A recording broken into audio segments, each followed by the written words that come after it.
You're listening to a Roddenberry podcast. The Trek Files, Season 10, Episode 23, Star Trek Animated Fan Club Newsletter, 1973. Welcome to The Trek Files, a look into the archive of Roddenberry Entertainment from the personal files of Gene Roddenberry. And now your host, Dr. Trek, Larry Nemecek. Well, welcome back, Star Trek fans, Star Trek historians, Star Trek hysterical historian fans. I'm hysterical because we're recording this. You may not be able to detect it, but we're recording this from the bowels live at Star Trek Las Vegas.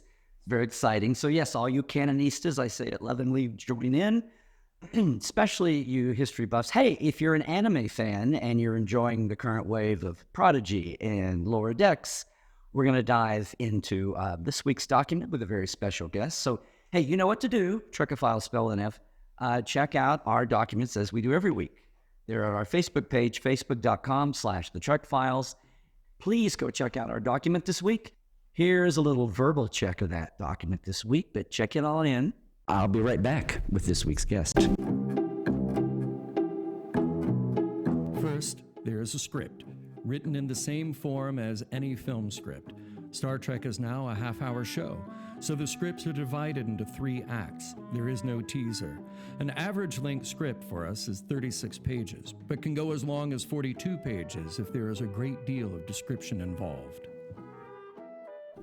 The great words of the late, great Dorothy Fontana, who, if you should know, was the associate producer, basically the showrunner, for the animated series, Star Trek the Animated Series back from 73-74, which has a colorful checker history then and now, as we've talked about. Check out our earlier episode where the movement to squash the animated series was stillborn, but it was still amazing. No, the animated era was something that was great at the time. It kept Star Trek alive, en route to the first movie. And then over the years, kicked to the side, maybe, was canon, it wasn't canon, you couldn't find it for years, and then you could again, and then Star Trek moved on with everything else. And of course, now we're in that renaissance of animation. This is an amazing interview with Dorothy from a little typewritten newsletter for the animated series with the big budgets. And this is such a fascinating interview with Dorothy, and I'm thinking what it means, how it compares to today. And Trekophiles, who better to talk about that with us than the great Aaron Waltke, who is co-executive producer on Prodigy. Aaron, thanks for joining us today. Hey, well, always a pleasure, Larry. It's a joy diving into Star Trek, and anytime I have an archival question, I will gladly DM the great Larry Nemecek, who will be befuddled, and then I'll not hear from him for 3 weeks as it gets lost in the archives. And then we look. No, so this is the kind of thing, and this is why on the Trek Files I always say it's not just about the dusty history. This is why I'd say about any history, including Star Trek. It's not just about names and dates and dusty papers. It's what does it mean for us today. So I'm really curious. This is a nice, thorough, very 1973, serious person, and not all Saturday morning animation, unless you're Disney at the time, or I don't know, Don Bluth or something. Animation meant Saturday morning. Absolutely. Yeah. So what do you think as you read through her words here, her process and her thoughts? Well, I'm struck, for people that have read the document, she kind of walks you through the process of how a Filmation animated show was made. And I'm struck both by the similarities and also the things that are wildly different to today. Because, back then, even in the second paragraph of the document, she talks about how, like, the scripts, sometimes there's 36 pages long. But, if we need to, we can go 42 pages. And if I turned in a 42-page script today, I would be kicked to the curb because, there is so much involved in the process of animation, and there's now so many extra steps compared to what she describes in the document. And each phase of it, the artists are not only expected to, but are encouraged to sort of add their own elements to it in order to enhance the storytelling, and if typically a Star Trek Prodigy script, if you turn in a 26-page script, that's pushing it, because you need space for there to be breathing room. and we have all these gorgeous like ship shots that I love the animated series, but I don't think they kind of just reuse the same.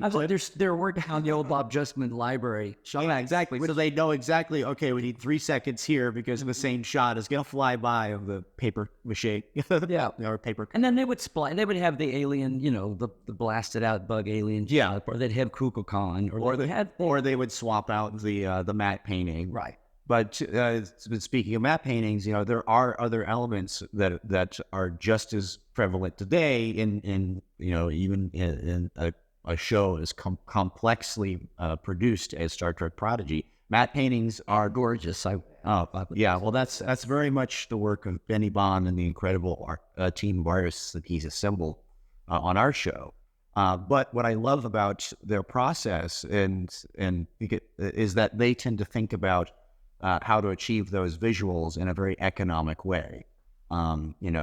There's an interesting sort of, crossroads that filmmaking and storytelling is at right now, where you watch these blockbuster movies, animated or not, and and even so-called live-action movies, 90% of them are animated cat people jumping around on a planet, or Marvel superheroes flying and punching each other, and most of that is effectively animated shots. And so the pipeline for an animated... Even a simple car wreck in an action movie is going to be... How much CGI is that? Exactly. Yeah. Like the directors have to push to do practical effects for that, because otherwise they'll just we'll just throw it to the VFX company to fix in post. But our show, we don't really have that luxury. We have to be very targeted with how we set up our shots and our story. But in order to, they're compressed. I mean, it's amazing what you get into. 23 minutes, is that what it is? 20? Not even that, because we have to account for the opening title crawl. So I think in terms of actual story, I think we have about 21 minutes and 30 seconds to tell a whole Star Trek story. So for that reason, I think, and I should add a caveat here at DC Fontana's, saying, so it could be 42 pages. They were a little descriptive in their actual description, where sometimes you just have like a whole page that was just a paragraph of what was going on.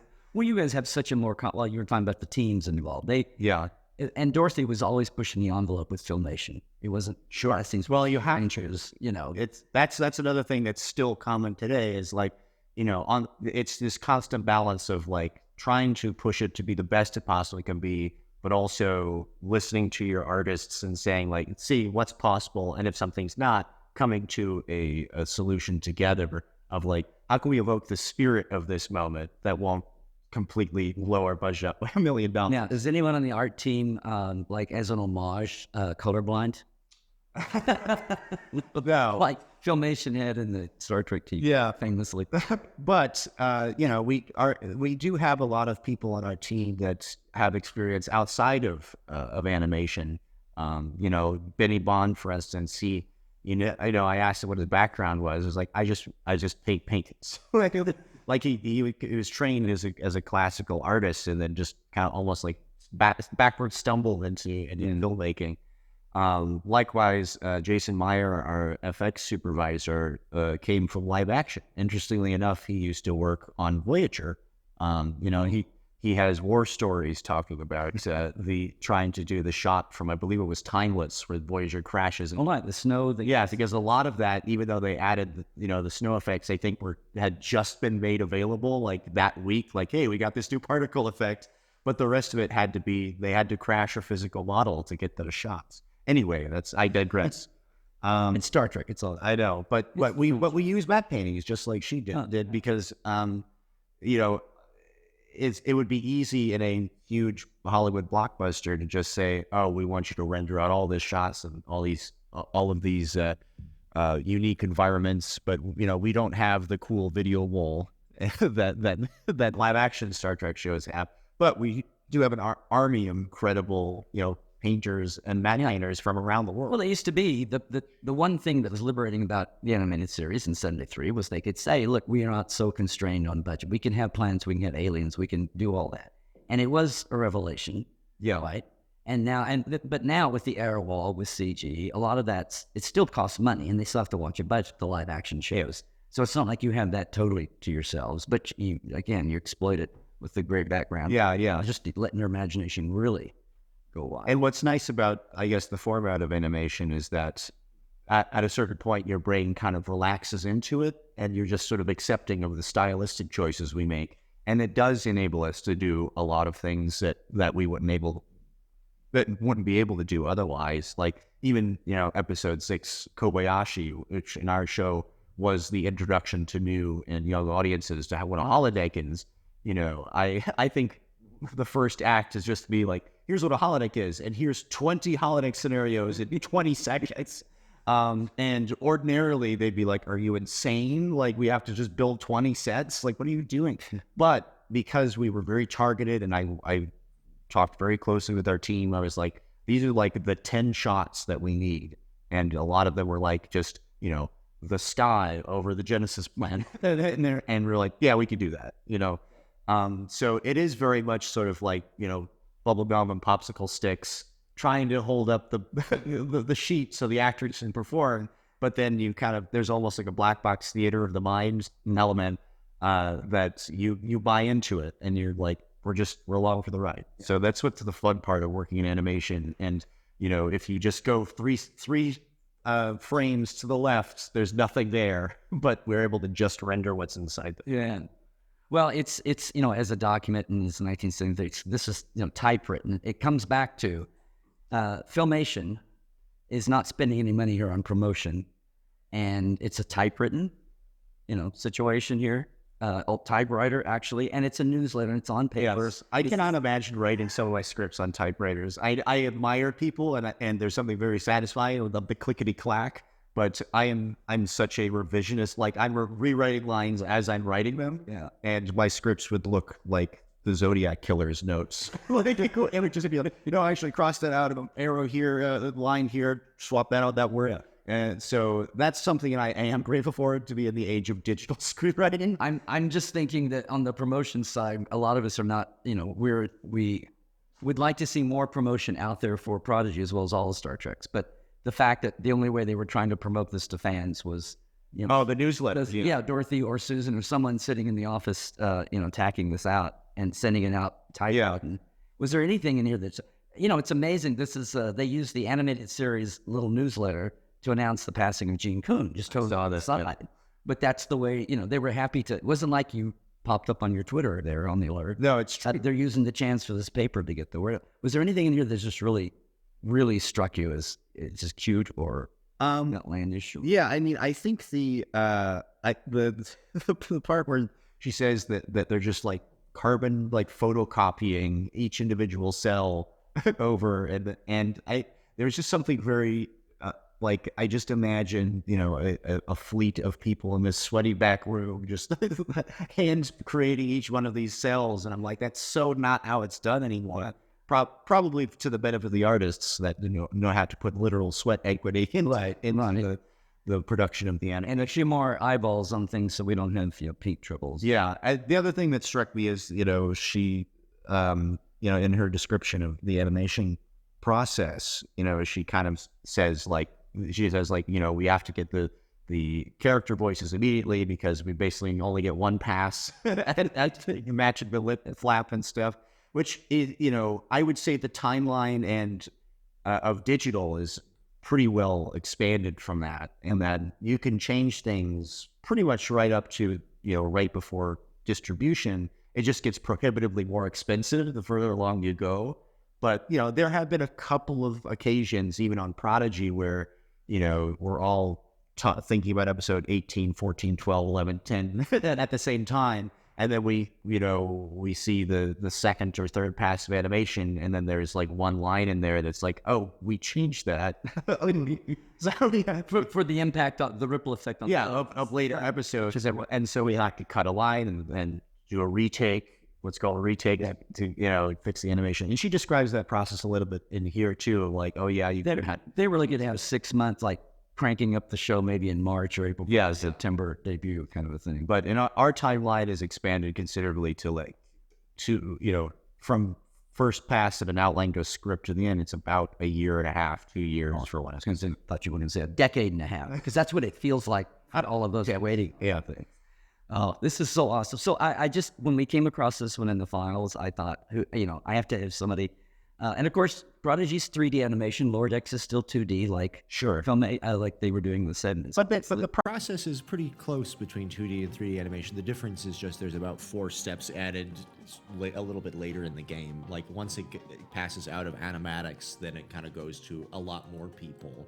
And there's a couple of stages of like, you have layout and where they're just kind of like T-poses that are flying around. That's that I've had a number of ice cream sticks. Yeah, exactly. And then VFX and principal animation, secondary animation, scoring. It's the same principles, though. Well, one thing I enjoy, as I have to let you go here, but one thing I enjoy is the fact that Dorothy and Gene, and it was an uphill battle to get the filmation. It was almost like Gene at the studio in '64. No one knew what Star Trek was, much less sci-fi. And I know there's so many fans on your staff. That's not quite the uphill battle that it was for them in '73. Thank goodness. Yes. And the product shows. Aaron, thank you so much for dropping by. Hey, my pleasure. It's been fun to do it here at Trek Vegas, and we'll have to have you back again sometime. Absolutely. This is, if you can believe it, this was my first Star Trek Las Vegas convention, and now I want to come back every year. It's been a blast. Well, you'd better. All right. Anyway, thanks again. Thank you. Hey, everybody. The Trek Files is produced by Roddenberry Entertainment, and all of our documents and your chance to comment, and please do, are available at facebook.com/The Trek Files. Now, for more deep diving of Star Trek behind the scenes, visit Dr. Trek in Portal 47. That's me, at LarryNemecek.com. That's where you can also link in now for all of our new Trek Files swag and shirts at our TeePublic shop, too. Trek well, everybody.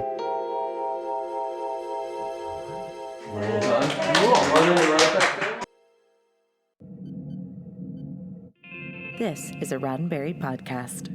For more great podcasts, visit podcast.roddenberry.com.